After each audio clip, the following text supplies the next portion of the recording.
biyya keessaaf biyya laalla ciiftanii kan daawwattan jaalatamtoota daawwattoota qophii keessummaa Oromiyaa Miidiyaa Neetwoork waggoota 5 dabraniif Oromiyaa Miidiyaa Neetwoork agundaa jalqabe jechuu kiyyaa qophii keessummaa Oromiyaa Miidiyaa Neetwoork tanarratti qondaal mootummaa jaarrolee biyyaa abbootii gadaa namoota siyaasaa warroota Oromoof waan adda adda ba'an isanii dhiyeessaa ture qophii tananillee eegee Oromiyaa Miidiyaa Neetwoork dabalame waggoota tokkoof wayiif sagantum kan isan dhiyeessaa ture qophiin kunam namoota gargaraa dabalataa waan ufi daruu jirruuf maqaan rajijjiirruuf murteessina jira maqaan sagantaa keessummaa qophii keessummaa Oromiyaa Miidiyaa Neetwoork armaan duuba dhaddachi dubbii ta'e jira dhaddachi dubbii jechuun murtii irra fudhatamee murtii kennuuf asin filnu garuu namoota siyaasaa jaarrolee biyyaa abbootii gadaa qondaaltota mootummaa namoota waan isaan irratti uummati baay'inaan mari'atan armaffinnee in qorannaa waan irra dhageenna immoo murtee uummata dhiyeessan qorannoo teen tardhaa namni ittiin jalqabsiifnu artist Hacaaluu Hundeessaa Boonsaati. Hoggalaanetiya farda siidaa katanii siidaa dabalee suuri hoggalaanetiya hirkaan udaan geessanii barree ture hoggalaanetiya waddeessi jiraa gube amborraa calaqqisi hoggalaanetiya narraa fagaatte jedhee siyaaduun kiyya yoo mafe maala nafee maala nafee maala nafee akka daane maala nafee caccabsee nyaatee lafee anin jiru anin jiru yaga anin jiru kukkutee nyaatee ture.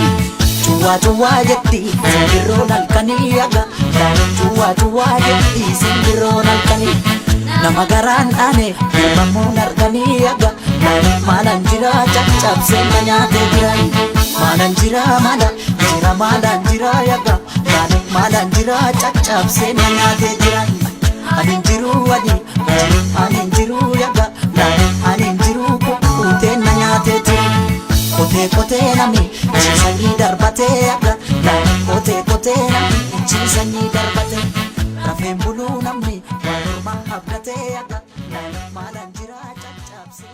Hacaaluu Hundeessaa uummatii akka qabsaa'aa akka artistii ilaallatu waggoota lamaaf iluumata dura dhabamtee jirta. Daawwattoota yookaan jaalattoota keetii maal jette ees turettaan? In dhabamne amaan koo dhabamu Oromiyaadhuma keessan jira. Tarii erga waggaa lamaan asii akkuma beekamu ergan singilii jirraa jedhu gadhiiseen dura welluudhaan hin dhufne kanaan ala miidiyaa garaagaraa irratti bifa intarviitiin mul'achaa ture komii uummatarraa dhufu kana sinumaan beeka maaliif wallee isaatiin waanuun hin jennedha. Inni immoo hojii dhumarra jira stuudiyoo keessa jira malee wanti hin baane hedduu jira ittuma jirra. Atujii jirta ammoo namootni waan gargaara odeessaa turanii artist Hacaaluu Hundeessaa artistii gurguddaa qabu brand of dandeet biildu gootee jirta sirba keessatti maalan jira achumas qeerroo jirtuu tanfaan beekamta maqaan sun miidiyaalee hawaasaa gubbaa jijjiirame qeerroo jirtuurraa gar feerroo bittuutti Hacaaluun jijjiirame jira jedhan. Hacaaluu Hundeessaa feerroo jalqabde. Qeerroo jirtu jedhe malee feerroo bittu hin jenne. Eeni biizinasa keessa galuun koo erga waggaa lamaan asii kana akka ajaa'ibaatti ishuu ta'ee gaafa haasa'amu dhagaa ture. Hojii aartii kanaan beettee akka biyya kanaatti namni successful ta'ee jireenya ofii mo'ate nama muraasa beetta. Keessattuu immoo karaa artistoota Oromootiin yoo dhufte kan maqaa qabsoo Oromootiin dhiibamee roorrifamee dadhabee karaa Keeniyaaf karaa Sudaan baqatee biyya hambaarra jiru paartaayimii isaa muuziqaa hojjeta malee fuultaayimii muuziqaa hojjete illee hin jiraatu biyya Faranjii keessatti artistoota gameeyyii hedduu beeka. Isaan carraa argataniin achitti jireenya ofii carraa ittiin mo'atan argatan malee kan biyya keessa jiru agartee gadadoo hamaa keessa akka inni jiraachaa ture waan dhokataa miti. Artistoota Oromoo isa qabsoo Oromoo utubuu keessatti gahee qaban miti. Warruma afaan ittiin sirban kun biyyattii kana keessatti carraa argatee sirni ture isaaniif opportunity garagaraa uumeefillee industirii muuziqaa biyya kanaa keessatti akkaataa ati jireenya kee ittiin mootu kasii goosusuu miti. Kanaaf ani waa baay'ee argaa guddadhe waan ta'eef ani numaayyuu nama carraa qabu. Erga waggaa lamaan asii Oromoo wal taate jedhee yaadee ture beekta. Maaliif jennaan qabsaa'onni gameeyyiin ka biyya alaallee jiran ka biyya keessallee jiran waan amma dhufe kana qabsoo uummanni itti cichee waggaa arfan keessatti tokkummaadhaan jijjiirama fide kanarratti dhaabbileen Oromoollee hayyuun Oromoollee wal ta'e tokko ta'e Oromoo ceesisuuf deema jedhee gatee yaadee fi qilleensa jidduu kana keessatti maal hojjechuu qaba jedhee yaadeeni. Baankii Hojii Gamtaa Oromiyaa obbo Dirribee beektala.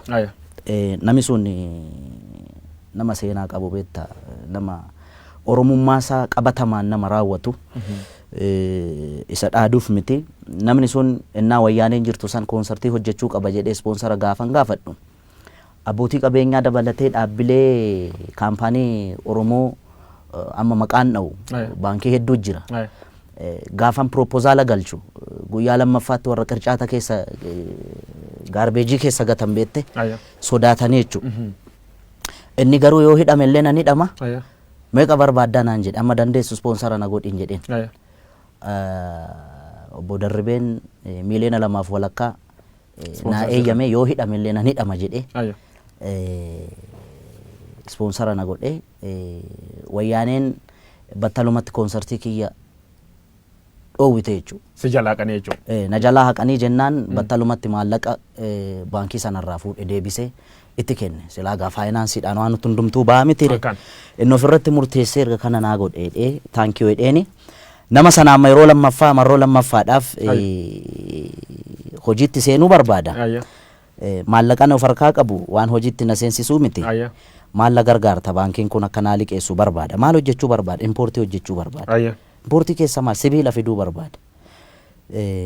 Konistiraakshiniin biyyattiin gaagaa konistiraakshiniin irra heddummaatti yoo sana keessa seenii hojjedheedheeni ofii isaatii wabii ta'e kolaataraala tokko malee ammallee yeroo lammaffaaf sababa kiyyaan riiskii fudhate namni sun miliyoona 10 naa liqeesse.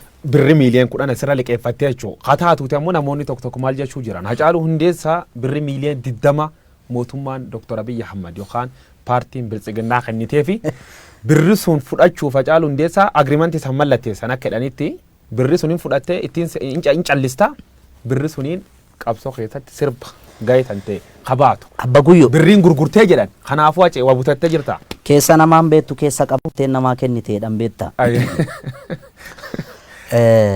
Otoo maallaqa akkasiiti wayyaaneen nuu kenniti bar maa qarree du'aarra deemnaare.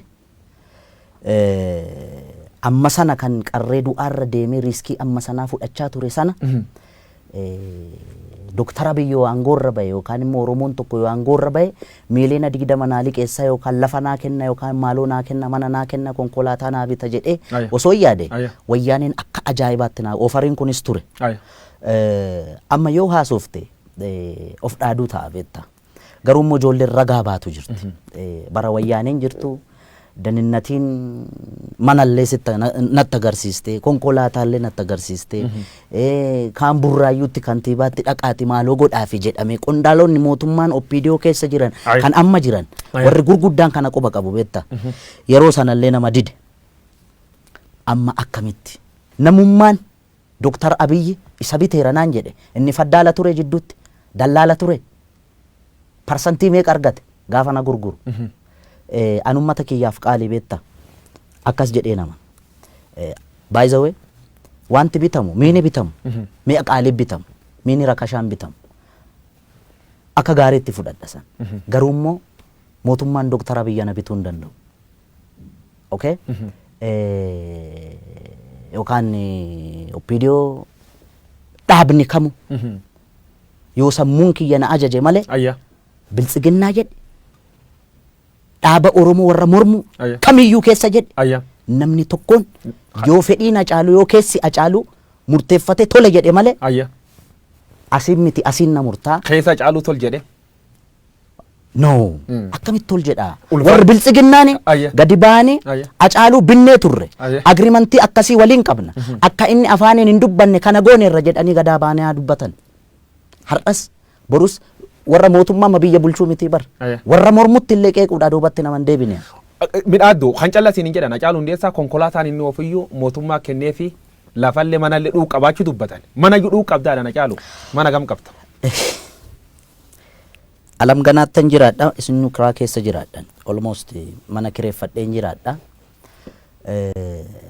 garuu ijaarrachuun koon oolu yoo rabbi jedhe Agamma man hin qabdu. mana hin qabu ani. Konkolaataan kan ka'u. Konkolaataa amma oofu sana dura diyaaspooraan naa bite akkamitti naa bite an biyya kanatti beektaa eddan koonsartii hojjedhee maallaqa argadhee an albama kiyya hojjedhee waggaa lamaan booda biyya keessatti akkan hin hojjamne Hayya. hojjechuu qofa miti.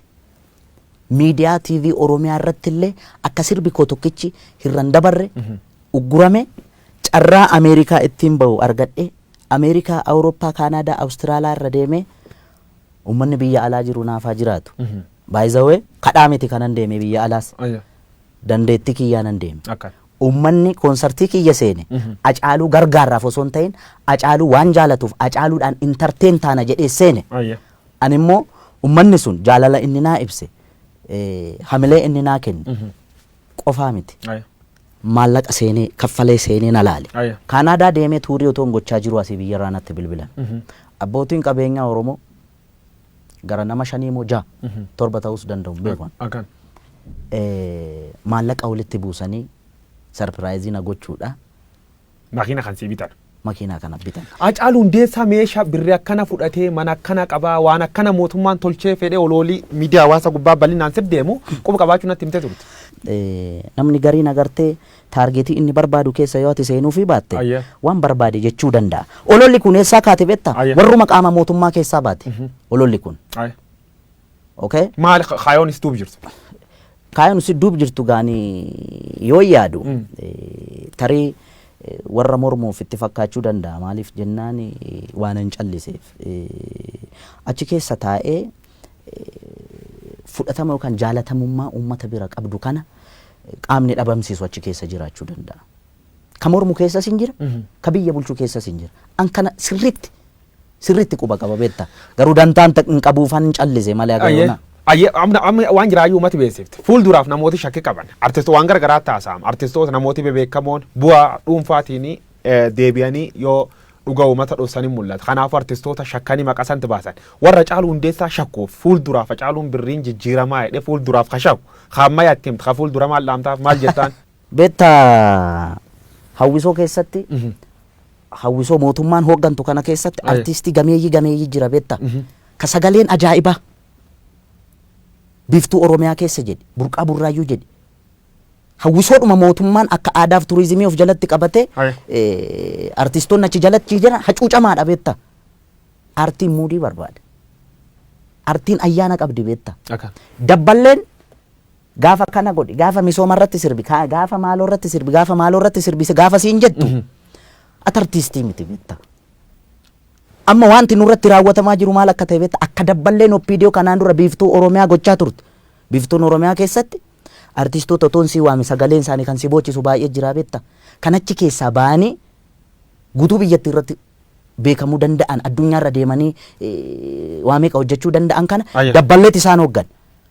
Har'a waan ta'e yookaan eebbi waan ta'e yoo jiraate achirratti waa'ee misoomaa irratti waa'ee yookaan maal irratti jechuun waan ati irratti sirbitu hawwisoo keessatti dabballeetu sii kalaqa malee akka artistitti sii miti.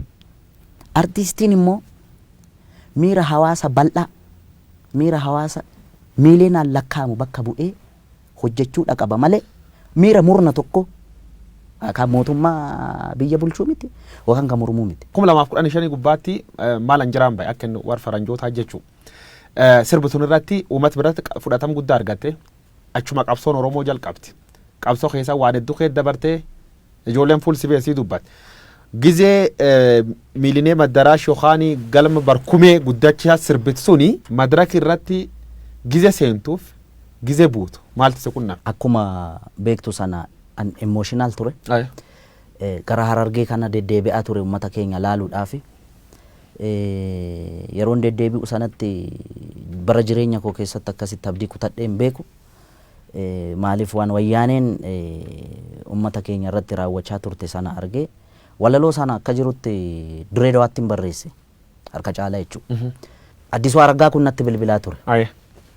Qophiin akkasii kun jira hin jira laayivii darbaan jeen addunyaatti darbaa naan jeen addunyaatti darbaa ayyee sanarratti hundaa'ee barreesse jechuudha. Erga addunyaatti darbe. Okay.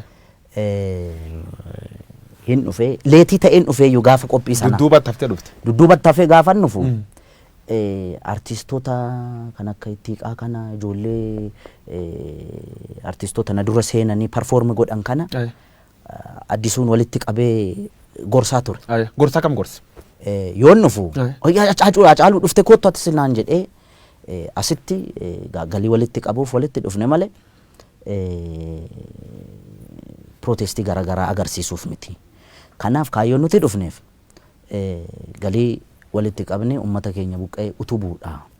Kanaaf iddoo kanatti ijoolleen mormii fincila diddaa gabrummaa kana agarsiisaa turan fakkaata. Alleetii ta'ee dhufe siin jedhe. Hayyee rakkoon hin jiru hin jedheen. San booda annan seene maaliif akkuma dura siin jedhe sana waanan sirbu. Waanan sirbu guyyoo waariyoo yookaan dabballee mootummaa yookaan miti mootummaa inni joo waan akkasii miti kan naa filatu ana. Ergaa Hacaaluu waltajjii irratti dabarsu san qaamni hin barbaanne yoo jiraate Hacaaluu waamuu dhiisu.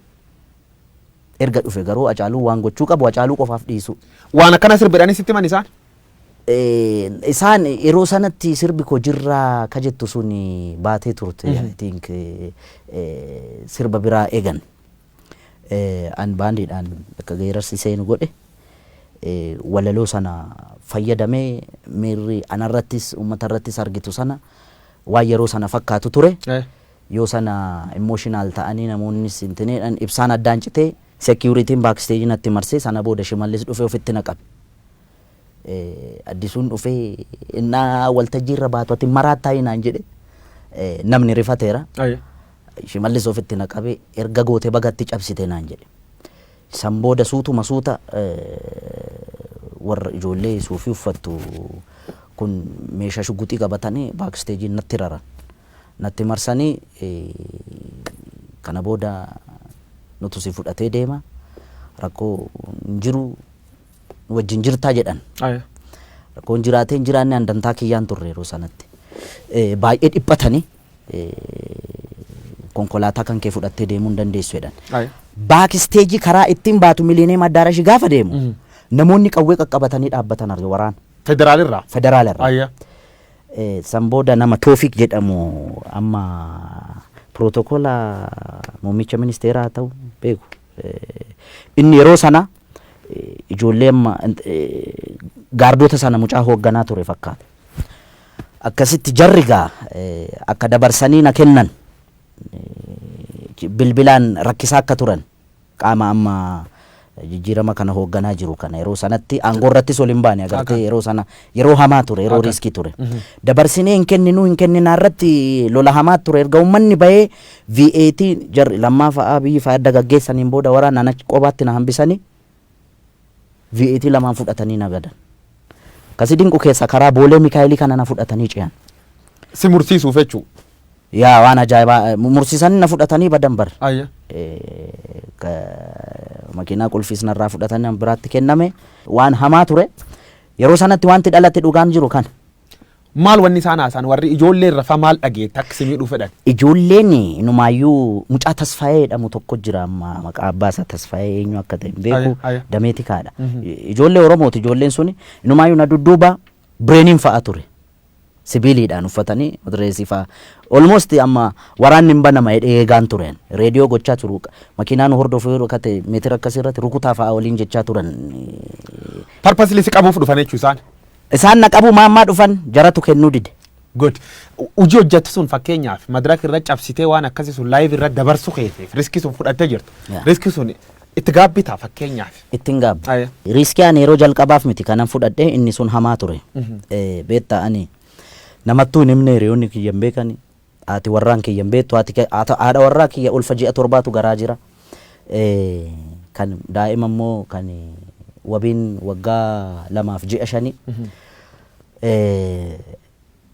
ini mugaani agartee riskii kana maa dhaabbitti du'uu manna yoon du'es lafan siileessu namnu du'an qatu hin jiru beetta in dhaamattee jecha dhagaa hiriyootan teennatti dhugataatiin beeku hodhartaati dharaa jedhi duu dandaa maatii tiyyaan waan akkana kana yoon du'ellee kan tolcha itti dhaamattee beetta dhaamatteedhaan dhuguma jechuun hiriyaa kiyya keessaa mucaa Ingiduu Cimsaa ka jedhamu jira inni hin beeka beetta jechuun akkuma qoosaa godhee ittime waanan ani akkuma siin jedhe sana biyya alaa kana deddeebi'ee hojjedhee dhufe kana manatti ijaara jedhee lafa bibbite tokko jira alaqa kiyyaan isaan yoo waan akkasii uumame just kana godheedhee an qaama kiyya dhiqadhee rifeensa ofirraa ciree qaama kiyya guutuu dhiqadhee dhufe agartee milkaa'es gala jettee yaaddu gaa kun ta'e haa ta'uu baate riskii ani gaafan fudhadhu ofittuun himu namuu kutannoo hamaa keessa ture waan ta'eef yeroo gaarii carra qabeessas waan ta'eef malee nan nyaatama ture. Nyaatamte turte yaayyuu baafatti jijjiiramiin dhufee Abiy Ahmad faana angootti hin dhufan atammoo haasawa irratti bilisoomni jedhee Hacaaluu Hundeessaadhaan si duula turan Hacaaluu Oromoo isaati amma bilisoome gabaabsinaa deebis. An bilisoome hin jenne bilisoomne miti hin jedhe kanaan duras intervii Dajanee faana haasofne irratti dubbadheera mooneerra eenyuun TPLFin mooneerra amantus amanuu baattus daninnatiin wayyaanee finfinneerra makiinaan ani oofu taargaa wal fakkaatu silvarii kalarii wal fakkaatu faana ni hordoftee sadii taate tamboo dhufte komishinar Dachaasaa Bitimaa amma komishinar jeneraal mangaagaa wayyaanee keessaa kan na baase isa otoo na qaban yeroo sanatti hidhaattuu nan geessan I'm sure Dachaasaa Bitimaa komishinar Dachaasaa Bitimaa yeroo san magaalaa Amboo keessatti isa ture jara kana qabe daninnatoonni kun alaabaa baa'oo qabatanii boru akka jeequmsi ka'u waraqaa barreeffame maanfileetii qabatanii kaan hin facaasa halkan walakkaa kaan alaabaa baa bilisummaa Oromoo fannisa kaan footoo kaasa taargaa makiinaa fi jara yoo kana qabamte barsana Muktaar Kaditoo bulchaa ture Oromiyaa kan qabamte asii seetaappii mootummaan naannoo Oromiyaa sin beeka daninnatichi hin beeka gadergee ana ukkaamsuuf jennaani jara qabee ukkaamsee mana dhaaka'e amante jarre gadhiisii hin gadhiisuu irratti waraana hamaatu ture yoo sana OMN illee gabaasee ture waan kana beekta yeroo hamaa hammaataa ture jechuudha yeroo sun nama akkasiin kun fi kan kana fakkaatan warra harka nurra qabaa turan fa'aatu jira beekta walumaa galatti warra akkasiin jira akka waliigalaa akka fudhannu Oromoon saate amma tana cunqurs bar wayyaanee kee jirtirra waan gooma argatuma cunqursii agammanuu jirete cunqursan mallee hin jira Oromoo cunqursaa jira kun jala sararame beekuu qaba okay Dr. Abiy Ahmad gaaffii Oromoon deebisne waan tokko saayikooloojii Oromoon eegne waan tokko miidhama Oromoo irratti hundaa'ee fedhiif dantaa Oromoo hin eegsisne waan tokko inni Oromoo miti waan biraati Daawud Ibsaan jaal Daawud Ibsaan bara hooggansasaa addi bilisummaa ummata Oromoo waggaa 10 fi 15 keessatti lolee lolchiise finfinneen geenye waan tokko hooggansa adda bilisummaa Oromoo 4 kiiloon seenne waan tokko jaal Daawud Ibsaa nama qabsoo Oromoo keessatti umurii isaa fixeen garuu Fireew Maashoo Gidee jedhanii Tigiree gochuu waan bira Balaa Zallaqaan Oromoodha jenneen nuti nafxanyaa faana kokkee wal qabna isa Oromoo keessaa ba'e in gadi ba'ee an Oromoo miti yoo jedhe okay namnumti wikinasii guyyoo waaree irratti arge inni Oromoo miti namni jedhu sun inni Oromoo ta'uusaa maaliin nu ibsa DNA isa kam sartifikeetii isa kam fuuldura nu qabeetu inni Oromoo ta'a walumaa galatti wayyaaneen ari'amteetti qabsoo ilmaan Oromootiin dhiigaan simbiloo inkaa salaamtaadhaan miti beetta oloodhaan miti ulfitti wareegameeti daa'imni waggaa 10 snaayipariidhaan mataan irraa faca'eeti waan an gammachuu qabu sitti fakkaata waan amma ta'aa jiru kana Oromoon du'aa jira inumaayyuu waa tokko sitti bara wayyaaneen jirtu sana Oromoon du'u kun dhageettii qaba ture amma dhageettiin qabu beetta maaliif seete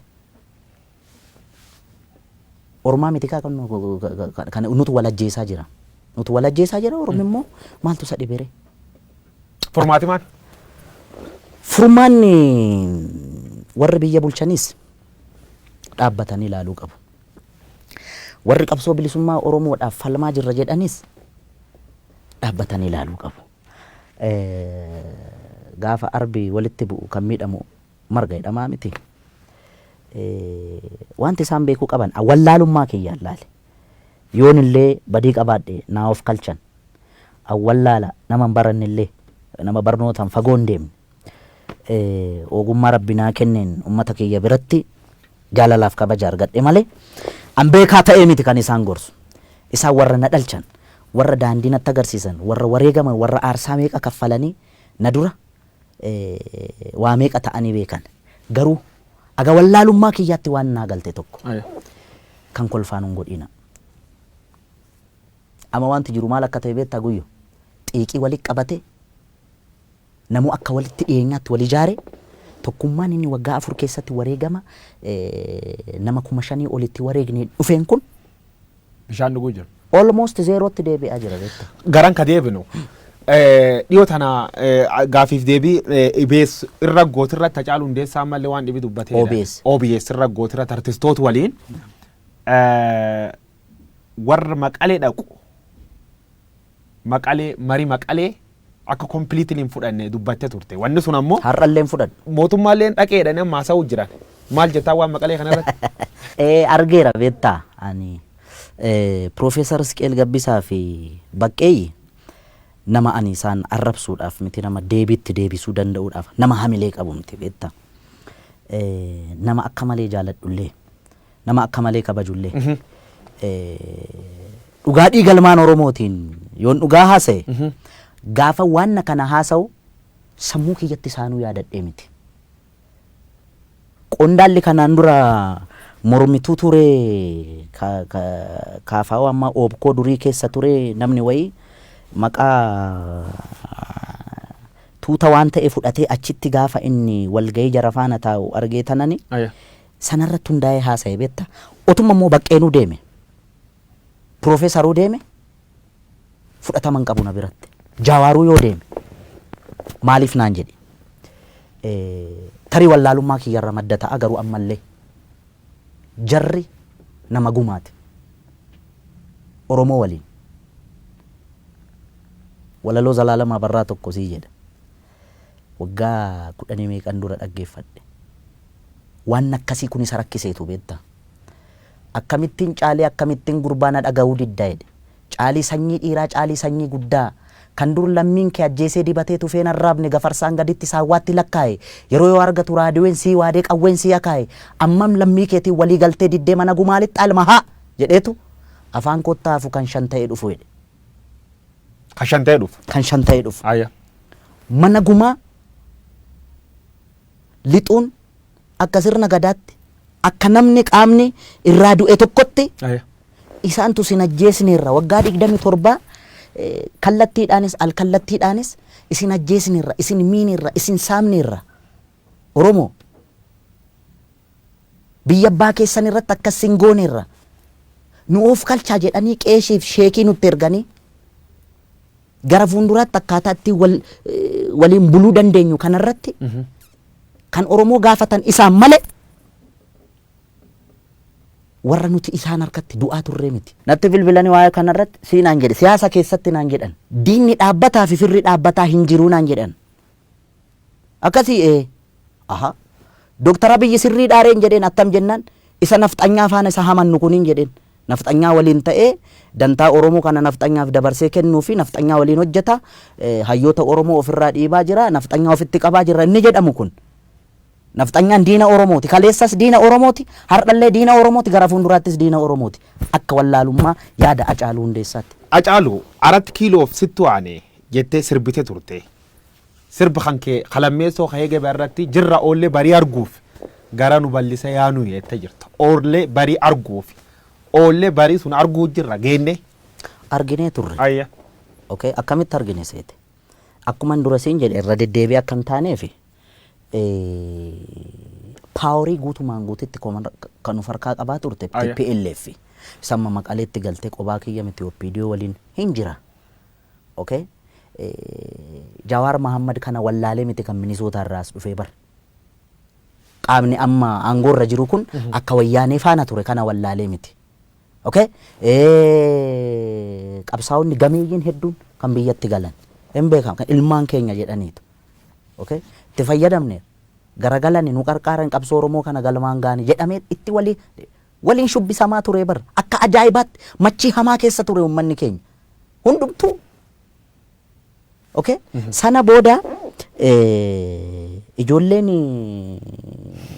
ibidda baattee ijoolleen Oromoo lixaa fi kibba Oromiyaa kana keessatti gaafa mul'achuu calqabamu waliigalteen dhabamaa gaafa deemu isa sanatu bal'atee dhufe sadarkaa kanarra gahe innis yaalan hayyoon Oromoos yaalan qaama biyya bulchaa jiruu fi ijoollee keenya sana faana araarrakki bu'umu yaalam sana keessa saayinsii sana keessa deemaa ture achi keessa seenee hin borcuan nama siyaasaa miti jidduu isaaniitti waliigaltee dhabameen uummanni keenya sakrifaayii amma kanaa kaffalaa jira. Eenyutu itti gaafatama kanaaf? Itti gaafatama lachanuu akka kiyyaatti.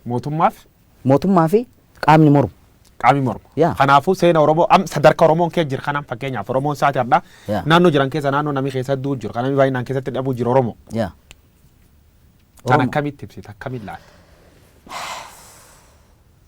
Amma beektaa sana keessa seenee borcuuni tarii wallaalummaa kiyya kaasuu danda'a. Akka Oromoo tokkotti maaltu sitti dhaga'ame Hacaaluu Oromoodhaaf iyyaa turte yoo naan jette. Ijoolleen daggala keessa jirtus dhiiga kiyyaana. Okay gaafa isheen rukutamtee reeffa ishee Facebook irratti argu na dhukkuba keessa kiyya. Ijoolleen asii bobbaafamtee deemtu kunis maqaa seera kabachiisuudhaan Oromoo jarri walilleen booji'an beektaa yoo wal booji'anis akkaataa isaan disrespect wal godhan kana gaafa argitu Oromummaa keessi jibbisiisa beektaa. Oromoon Oromoo irratti dhukaasuu arguu irra caala du'a wayya beektaa warri obbaafate warri du'e kun obbaafate warri dhumeen nu warra jiru lubbuudhaan jiru warra kana laalaa jirudha beektaa. Abiy Ahmad artistoota walitti qabee achirra waan tokko dubbatti namoota lubbuun hin jiru Taaddasee Birruu fa'a Jeneraal Waaqoo Guutuu fa'a waan nu sirbinuuf beektu waan isaan lubbuun hin jirree fi jettee dubbattee turte maal jechuu kan kee? Waaqoo Guutuun goota keenyaa miti Taaddasaa Birruun nuuf fannifame goota keenyaa miti way kana booda ka'ee Oromoo kana godhe jennaani hin jennuun bara. Kanaaf hin amannaa jechuudha. Kana booda ka'anii namni lubbuudhaan jiru beektaa seenaa hojjetes xureessuu danda'a. Seenaa namni seenaa xuraa'aa qabus immoo haareeffatee nama gaarii nama lubbuudhaan jiru abaaruufis hin rakkisa beektaa. Jajuufis hin rakkisa. Ka obbaafate amma laal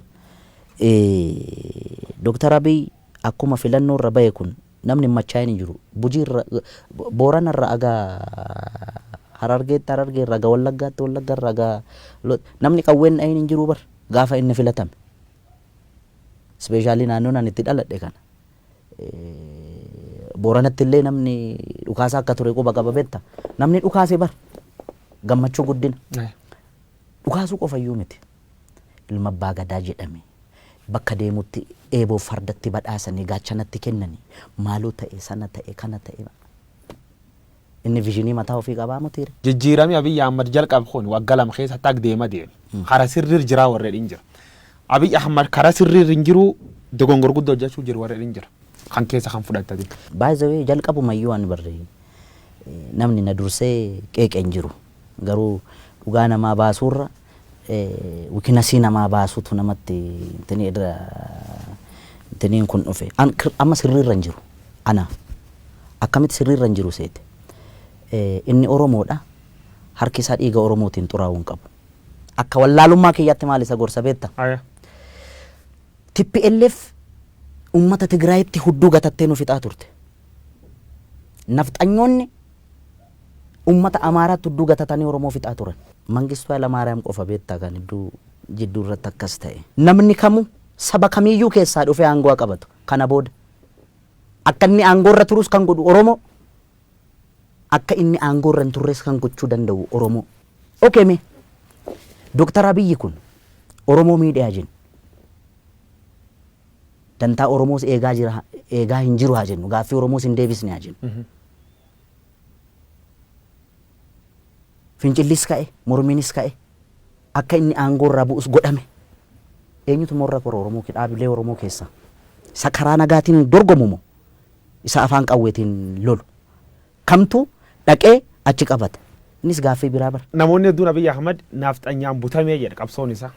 Oromoon sirna kan keessa fayyadamuutti hin jirtu jedha. Oromoo waan adda waan fayyada qabdi. Baala gizee jedhamte gizee hedduu atiillee attaak waan godhamtuuf. Warree baan deemaa beektaa magaala kana keessa.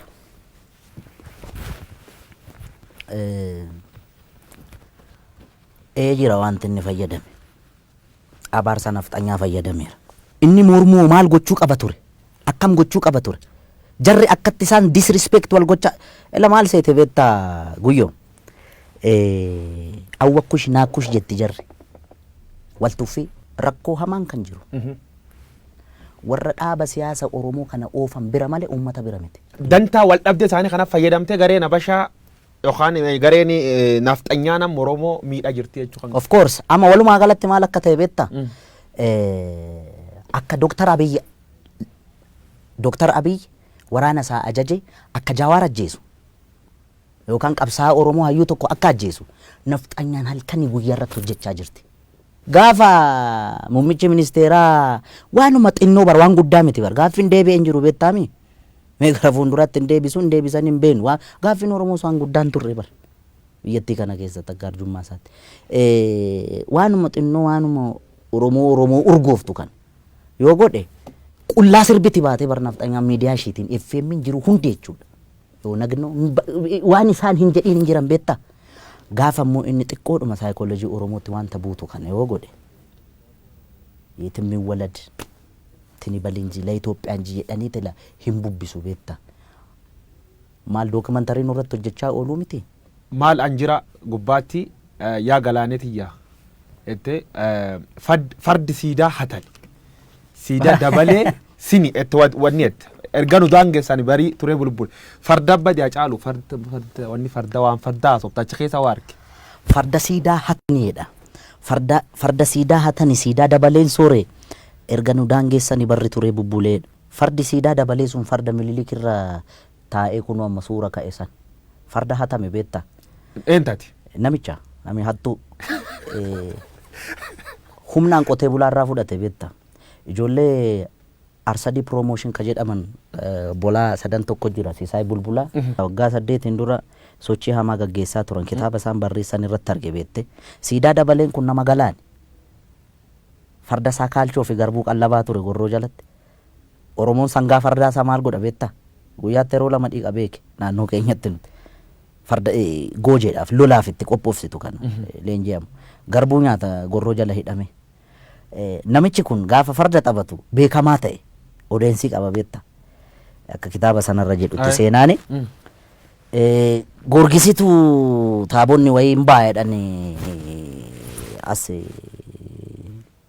birbirsa gooroo kanatti nami kun maqaa qaba siidaa dabaleen kun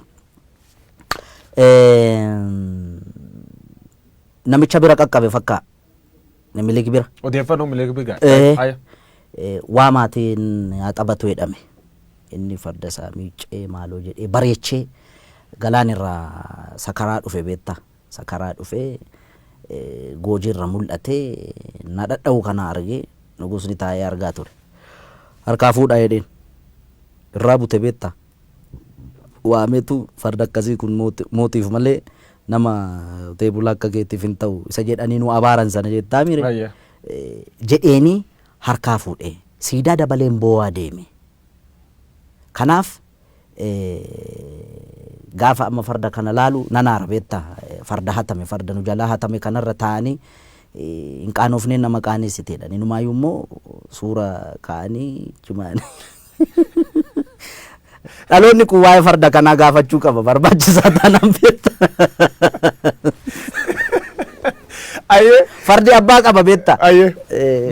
Warri Minilik leellisu fardi kasaatii jedhu maal jettaan fardi kasaatii inni fardumisaatiin dhufee. No inni calqaba harree yaabbatee dhufe. Gara Oromiyaa gaafa seenu seenaa jedhaa bara caaluu miti kan jedhu. Seenaan immoo rirmi nyaatu beektaa. Seenaan seenaadha. Okay? Yaabbii fardaa eessatti beekanni amma waa'ee Adwaa faana wal qabate. Warri lole kun tuulama kana fardaan dhaqee dhukkee irraa kaasee minni wotoorra ka'ee danda'a yookaan qabaniif ittiin deema ta'an beekamu. Ammas bari ijoolleen gaafa fakkeessitu siidaa isaa bukkeetti gaafa Adwaan kabajamu ijoolleen jijjirti farda jalatti qabanii kan deddeemu. Sangaa fardaa si jalatti hin qaban yoo yaabbii dandeessedha kan yaabbatu. Namoonni siidaan kun ka jiganii jedha. Siidaan kun yoo jig fardi akkanatti fardi kan Oromoo. Fardi kan Oromoodha. Akkam tolcha. Farda akkamitti jigama. Akkam tolcha. Ka jige yoo inni isaarraa jigsan malee. Okay gaa inni walumaa galattan fardi abbaaf deebi'uu qaba inni dhaloonni hin deeffata baay'ee. Anaaf sirratti hin ta'in malee inni waan hin oolle beektaa waan amma Ameerikaa kana keessatti ta'aa jiru beektaami. Akkan. Biyya qaroomte biyya guddatte yakkamaa beeki. Akkan. Minilik siif yakkamaa moo yakkamaa? Oh my god. Ani inni gaa reeffaa miirammaa ekeraadhanni. Jechuun seenaa rirmi nyaatu siin jedheera. Seenaan immoo dhugaa. Kan soba haa jedhu kan dhugaa jechuun akkamitti namni kana na godheera jedhee sobaan si himata. Nama lubbuudhaan hin jirre. Aannolee irratti kana godheera, calanqoo irratti kana godheera gaafa jedhamu. Aboo bara sana inni barkanaan mallatteessa jedhan. Warri harkaan mallatteessu warri maastarsaa fi digirii fi PhD qabu bara mallee ulfajjeessaa jira beektaami. Inni bar sanatti doofummaa sanaan harma yoo mure harka yoo mure maal inni egaa doofaa waan ta'eef miti qotee bulaarraa kan farda hatu kan farda saama walumaa galatti yakkamaa hamaa. Yakkamaa beeta mangisti keettee Oromoon lolti. Wanniin isa kasiidaan isa beeta mangisti yookaan palaasii mootummaa keettaa sun akkamitti ilaaltate? Maltee fi wanni sun. Rifadheeraan. Maaliif seete tokkoffaa ekeraa achi keessatti yaadannoo ekeraayyuu gochuun sirrii miti nama nan yaadda'aaf wani maaliif seete warra achi keessatti suurri isaanii bocame hundi garaagarummaa amma uumame sabaaf sablammii biyyattii kana keessatti roorroon ammallee hiikkaan arganne bar yakka isaan raawwatanii ni beekta. Okay? Dhimma godheef isatu beeka waan godheef garuu akka kiyyaatti ta'uu malle maaliif nama harki dhiigni ummata qulqulluu harka jiru ekeraa akkamitti yaadannoo gootee mana kee qarqara goota hin ta'u inni akka kiyyaatti gaa kun sii gale. Dhubirratti saatiin qabnu waan deemuu jirtu fariifachuu jirra. Namootni hedduun agammaa keessumaa warri sirnaaf xinyaa leellisan Atseen Minilik difeend godhu namichi kunini nama Itoophiyaa hooli waar waraanni inni Oromoo irra godhu waraan qulqullootaa jedhanii warri yaadiin jira. Kanaaf deebiin kee maal? Qaamni miidhame immoo hoolii riveenji jechuu danda'a beektaa. Isaan sirrii miti. An kannaan galle silaa'oo isaan nabiyyii miti yookaan isaa Iyyesuusii miti. Namumaa miti. Ummanni yakki irratti raawwatame yakkamtoota jedhee malee sabni isaa lafarraa dhumuu qabaa hin jenne bar ummanni Oromoo yakkamtoota yaa amma laal biyya faranjii kanatti gurraachannaa luka dhiqan argiteetta warri adiinam maal beeku abbootii isaanii yakka sana dalaga miti qaroomuun akkasii beeka wallaalummaatti itti taphataa bar. Odeeffannoo jajjabduu dhagaye dhoksatante jechuun nama mormatiin ragaa waan qabuuf jechuu qiyya. Hacaaluu Hundeessaa jirraa maalan jirraa amma immoo ees jirti sirbeer qopheesse obba'uu jiraa jedhan. Istuudiyoo kee jiraachuu iyyuu qub qaba. Mormatiin. Ati na basaasta jechuudha. Sin basaasu dhugamoodhaan tan callaa oni naa jedhe. Dhugamoodhaan. Dhuga. Garuu hin baane sirboota hedduu hojjechaa jira. Rakkoon qabu waan ka'uu hundaaf ka deebii ta'uu hedduu jira. Guyyaan itti bahu gaa hin ba'a gaafa bahu. istuudiyoo keessa dhaqxee kan hojii hojjechaa jiru yoo quba qabaatte akka biltsiginnaa birrii naan kennine akkamitti quba dhabde kanan qulqulleeffanne.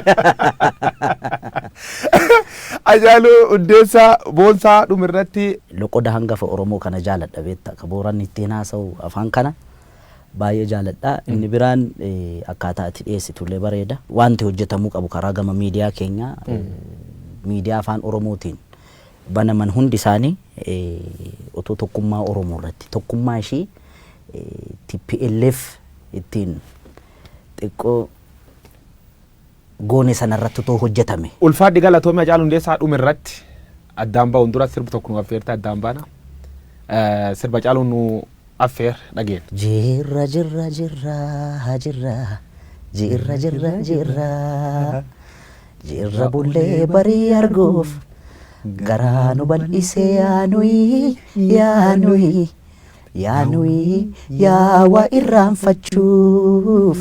Yaawaa irraanfachuu sirba Hacaaluu Hundeessaa jirraan irraa gallaa Hacaaluu Hundeessaa artist Oromoo beekamaa jir maalan jir ees jirte sirba dhuun dhufuu jira. Hacaaluu Hundeessaa hoomin rakkaat gamgamaan dhufe waan jira yaayuu darbatee qabsaa Oromooti artist Oromoo beekamaa biltsiginna irra birri fudhate dhaniin fudhannee yaayuu saniin jedhee waan jira Hacaaluu qorannee fuul duralleef gaaf inni sirba baas bal'inaa walitti deebinaa waan nu daawwattaniif galata qabdu. Sagantaan keen kun har'a irra jalqabee keessuma Oromoo miidiyaa neetwoork irraa gara dhaddachu dubbii jijjiirame jira anguyyoo waaroo abba jirma tur ulfaadha. Ace.